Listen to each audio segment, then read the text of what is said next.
Hey, welcome to day 9 of our time here in Iceland. We're doing a father-daughter road trip along part of the ring road. We've reached the easternmost point of where we're gonna go, and after today we're gonna turn around and start backtracking.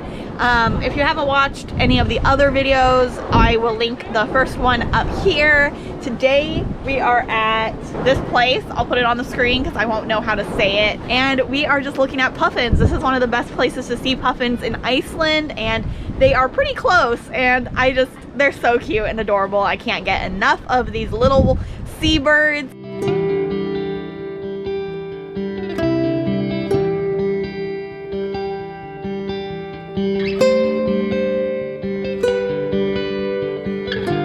Time to see puffins in Iceland is during the summer when they come to land to breed. Otherwise, they spend the rest of their life out at sea.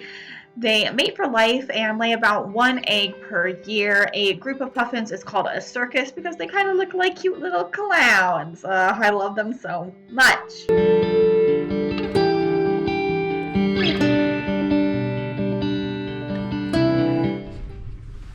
All right, it's been like over 24 hours since the puffins and the last little clip I showed.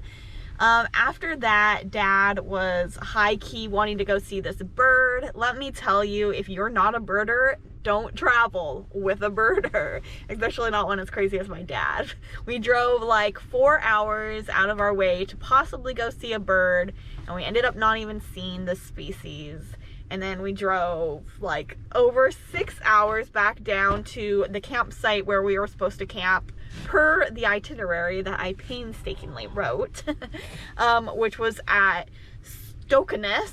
However, the drive back down here was gorgeous. Like the most beautiful drive, most beautiful sunset I've ever experienced. I just can't even explain it. We were listening to Taylor Swift, Evermore, and Folklore, so I was like really emotional, and it was just beautiful, and I just can't really explain it unless you were there how gorgeous it was. Today it is very cloudy and rainy, so we aren't able to get any good photos or video of this black sand beach, but it is what it is. We're just gonna kind of keep driving back down the ring road and go see whatever else I had planned for today. We made a brief stop at this glacial lagoon before moving on to this one, which we had visited a couple of days before, and it was a completely different lighting situation this time, so it was a lot of fun taking more photos of this gorgeous location. This is definitely one of my favorite places we've been, and we've been here in 2 different like lighting weather scenarios, and it's just gorgeous both times. I love it. What do you think? I think it's really beautiful, and it's kind of peaceful too, you know, except for the boats, but and the number of people, but it is still a very serene and beautiful spot. Yeah, just beautiful. Whoops, we had another accidental little flash forward. Yesterday, after the Glacial Lagoons, we didn't really end up doing anything because it was just too misty and kind of chilly. So we drove to a campsite and took showers, did laundry, washed the dishes, and then we drove all the way back down to Vik. And this morning, we've not really done anything either. We went grocery shopping, and Dad wanted to backtrack to some places to do some more bird watching, of course. Hopefully it doesn't start raining again, but it is supposed to. And then we're gonna go to a couple waterfalls that we didn't go to last time we were in the area. So I am excited for that. So hopefully everything kind of goes a little more smoothly. We have already missed some stuff because of rain. Yesterday we passed by some things that I had wanted to do, but I guess that just is how it is here in Iceland. The weather does not always cooperate, so next time, I guess, I do definitely want to come back to Iceland. Okay, we've made it to Seljalandsfoss, and this is another epic waterfall that you can walk behind, but I'm not going to go behind it because I don't want to get soaked, but it is really beautiful, and there's a ton of yellow wildflowers, so I am going to walk down to another waterfall that is near here as well, same parking lot, and it's 700 krona to park here.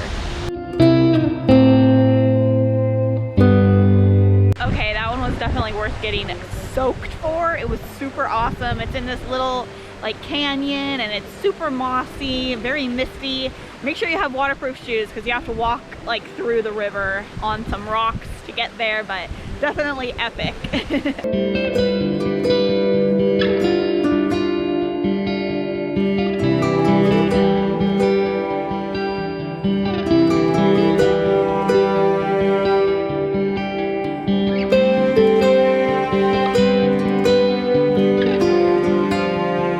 Ended up being another very rained out kind of day. After the waterfalls, we just kind of hung out, used some Wi-Fi, ate some more ramen for dinner, delicious and cheap, and now we have driven down to the town of Gljufrabui where we're gonna camp for one night. It is a very geothermal kind of town. You can smell the sulfur in the air. As we were driving along, we could see like the steam rising from different hot springs that are too hot to relax in, but there is a geothermal river near here that we're going to hike to tomorrow and relax. You can't really go to Iceland without going to a hot spring, I suppose, and this one is free, even though it's a long hike, but it'll be really worth it once we get there, I suppose.